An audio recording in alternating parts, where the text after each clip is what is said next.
नमस्कार, मंडल news bulletin में आपका स्वागत है। आइए पेश करते हैं आज के कुछ प्रमुख व मुख्य समाचार। अब तक यदि आपने मंडल न्यूज के इस चैनल को लाइक व सब्सक्राइब नहीं किया है तो जल्द से जल्द इस चैनल को लाइक व सब्सक्राइब जरूर कर दें।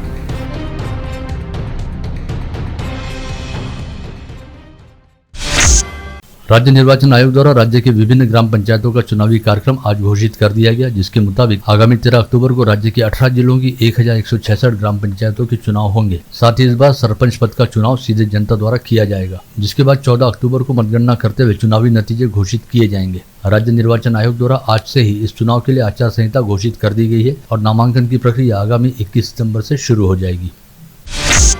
आज देश के 7 राज्यों में 110 स्थानों पर आयकर विभाग की टीमों ने एक साथ छापा मारकर अपनी कार्रवाई शुरू की, जिसमें महाराष्ट्र के भी कई स्थानों का समावेश है। जहां औरंगाबाद व जालना में कई स्थानों पर आयकर विभाग द्वारा दबिश दी गई, वहीं अमरावती जिले के पथरोट गांव में आयकर विभाग के दल ने चिखली सर्कल की पूर्व जिला परिषद सदस्य वासंती मंगरोले के आवास सहित वाल्मीकिपुर परिसर स्थित उनके फार्म हाउस पर छापा मारा। साथ ही तेलंगखेड़ी परिसर निवासी मंगरोले परिवार के रिश्तेदारों के घरों सहित अंजनगांव मार्ग पर स्थित उनके पुराने घर की भी तलाशी ली गई। इसके अलावा मंगरोले परिवार से संबंधित स्कूल व कॉलेज के भी कार्रवाई की लपेटे में आने की जानकारी है। पता चला है कि इस कार्रवाई के दौरान आयकर विभाग के हाथ में मिड डे मील यानी शालेय पोषाहार में हुए घोटाले को लेकर काफी सारे सबूत लगे हैं। आयकर विभाग के दर्जनों अधिकारियों द्वारा अपने वाहनों में सवार होकर दंदनाते हुए छापा मारने हेतु पहुंचने पर पथरोट सहित आसपास के ग्रामीण परिसर में अच्छी खासी खलबली देखी गई। राजापेट पुलिस थाना क्षेत्र में आज दोपहर 12 बजे के आसपास अचानक ही माहौल काफी गर्मा गया। जिले की सांसद नवनीत राणा अपने दर्जनों समर्थकों व कार्यकर्ताओं के साथ राजापेट पुलिस थाने पहुंची और दंदनाते हुए थानेदार मनीष ठाकरे के कक्ष में जा धमकी, जहां पर सांसद नवनीत राणा ने पीआई मनीष ठाकरे पर अपनी फोन कॉल रिकॉर्ड करने का आरोप लगाते हुए थानेदार मनीष ठाकरे का मोबाइल अपने कब्जे में लिया और थानेदार के कक्ष में बैठकर ही वे उनके मोबाइल को खंगालने लगी। ठाकरे साहेब, तुम्ही काय म्हणताय? तुमचा फोन द्या माझ्या हाती, द्या ना तुमचा फोन, द्या तसे मला फोन द्या बरं फोन, तुमचा पासवर्ड ओपन करा। पासवर्डच नाही आहे ना पासवर्ड? हा ठीक आहे। तुमचे रिकॉर्डिंगचं बटन कुठे आहे? रिकॉर्डिंग ओपन करा। डीसीपी साहेब, मी तुम्हाला एक गोष्टी सांगते इथे, आम्ही लोकप्रतिनिधी आहोत आणि महिला लोकप्रतिनिधी आहे आणि त्याच्यामध्ये जर असे विषय जर आमच्याकडे येत असन, तुम्हाला आम्ही फोन केला आणि तुम्ही आमची जर रिकॉर्डिंग करत असाल तर थू आहे मला या डिपार्टमेंटमध्ये, मी तुम्हाला सांगून राहिली आहे। आत्ता यांची रिकॉर्डिंग ओपन केली तर त्याच्यामध्ये माझी पूर्ण रिकॉर्डिंग केलेली आहे, म्हणून एवढे लवकर मी या पोलीस स्टेशन मध्ये आली आहे। मी जर तुमच्या मुलीसाठी कोणाच्याही मुलीसोबत होऊ शकते आणि जर तुम्ही लोकप्रतिनिधीचा फोन रेकॉर्ड करत असाल तर काय विश्वासाने तुम्हाला फोन करायचा? आम्ही काय विश्वासाने करायचं? उत्तर द्या मला डीसीपी साहेब तुम्ही। हे पहिल्यांदा होत नाही या जिल्ह्यामध्ये, या महाराष्ट्रामध्ये पहिलेही खूप सारा वेळ झालाय। आमच्या जर फोन रेकॉर्ड होऊ शकते, दलित महिलांच्या जेव्हा महिलाबद्दल एक फोन करत आहे की अशी घटना झालेली आहे त्याची माहिती मला द्या, तुम्ही माझा फोन रेकॉर्ड करत आहे? तुम्ही कशा करू शकता डीसीपी साहेब? सांगा मला, उत्तर द्या। सीपीला इथे बोलवा, मला उत्तर पाहिजे त्यांच्याकडनं, बोलवा इथे इमिजिएट।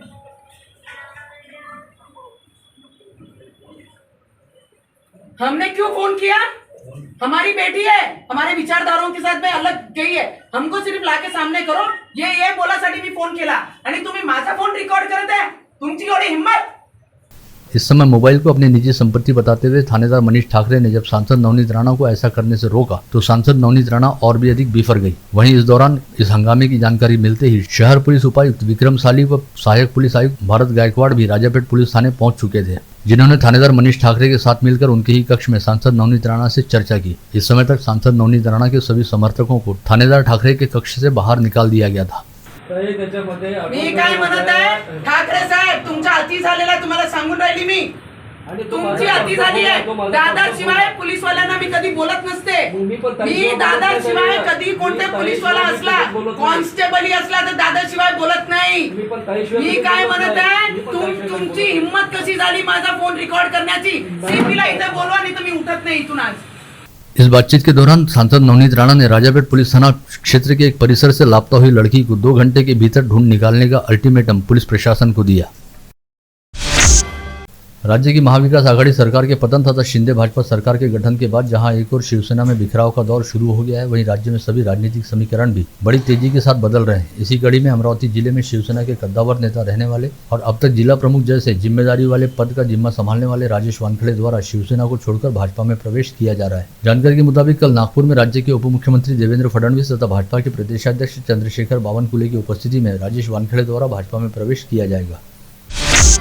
अचलपुर के विधायक तथा प्रहार जनशक्ति पार्टी के संस्थापक बच्चू कडू ने कहा कि शिंदे भाजपा मंत्रिमंडल में उन्हें मंत्री पद चाहिए और उनकी यह इच्छा किसी से छिपी नहीं है। साथ ही उन्होंने बड़ी साफगोई से यह भी कहा कि उद्धव ठाकरे जितने शिवसेना भवन पर शोभा देते थे, उतने वर्षा बंगले पर मुख्यमंत्री के रूप में उनका प्रभाव नहीं दिखाई दिया। इसके अलावा शिवसेना के दशहरा सम्मेलन विवाद पर भी अपनी राय व्यक्त करते हुए उन्होंने कहा कि जिसकी शिवसेना उसका दशहरा सम्मेलन रहना चाहिए। इस समय शिवसेना एकनाथ शिंदे की है, अतः दशहरा सम्मेलन भी उन्हीं का रहेगा।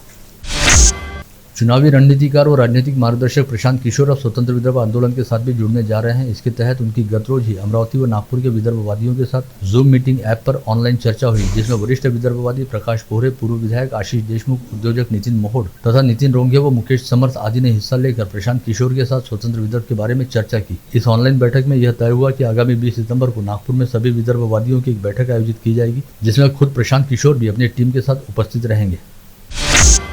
गत रोज मध्य प्रदेश की खंडवा पुलिस ने दवाई के रूप में प्रयुक्त होने वाली गोलियों का नशे की गोलियों के तौर पर प्रयोग करते हुए उसे बेचने वाले रैकेट का पर्दाफाश किया। पता चला कि 3 दिन पहले मध्य प्रदेश से सुनील दुल्हानी नामक आरोपी सहित 7 आरोपियों को गिरफ्तार करते हुए खंडवा पुलिस ने अल्प्राजोलम की 5000 गोलियों की खेप बरामद की थी। पश्चात सुनील दुल्हानी नामक आरोपी द्वारा दी गई जानकारी के आधार पर खंडवा पुलिस ने अमरावती से अशोक नागवानी व कपिल साहू नामक 2 मेडिकल व्यवसायियों को अपनी हिरासत में लिया, जिन्हें खंडवा पुलिस अमरावती आकर अपने साथ गिरफ्तार कर खंडवा ले गई है।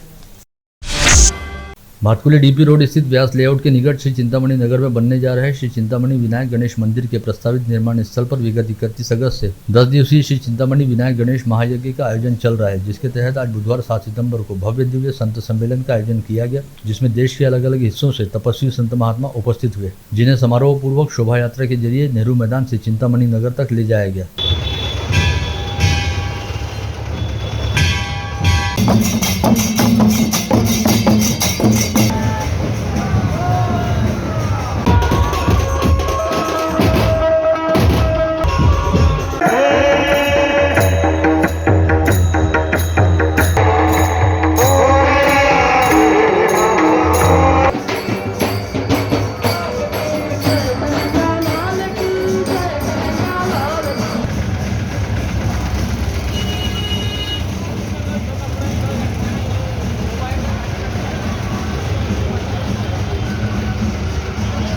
देश के अलग अलग हिस्सों से आए 12 संत महंतों की यह शानदार शोभा यात्रा गाजे बाजे के साथ शहर के विभिन्न चौक चौराहों से होकर गुजरते हुए भातकुली डीपी रोड पर व्यास लेआउट के निकट चिंतामणि नगर पहुंची, जहां पर सभी संतों को एक ही मंच पर विराजित करते हुए उनके दर्शन समारोह का आयोजन किया गया।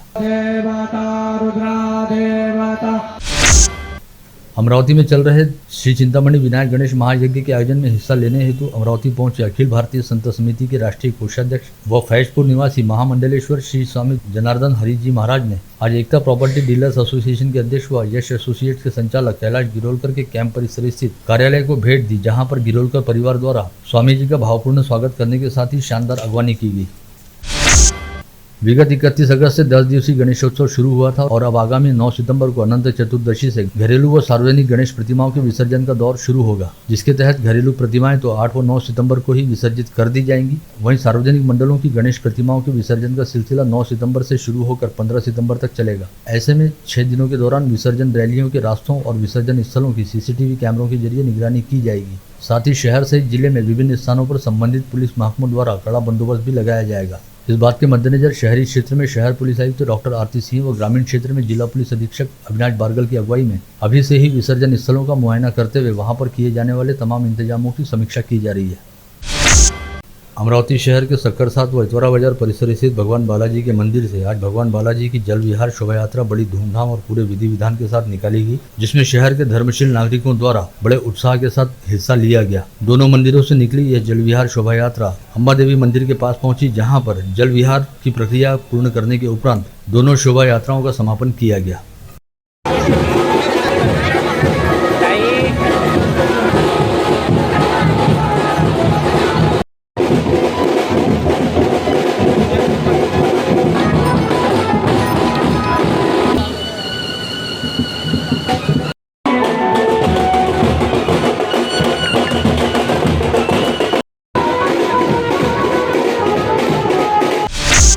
गणेशोत्सव विसर्जन के दौरान पुलिस बंदोबस्त और हर तरह की सावधानी के लिए पुलिस उप महानिरीक्षक चंद्रकिशोर मीणा ने अचलपुर पुलिस स्टेशन में समीक्षा बैठक ली, जिसमें ग्रामीण पुलिस अधीक्षक अविनाश बारगल व अपर पुलिस अधीक्षक शशिकांत सातव सहित क्षेत्र के उपविभागीय पुलिस अधिकारी, थानेदार एवं प्रभारी अधिकारी मौजूद थे।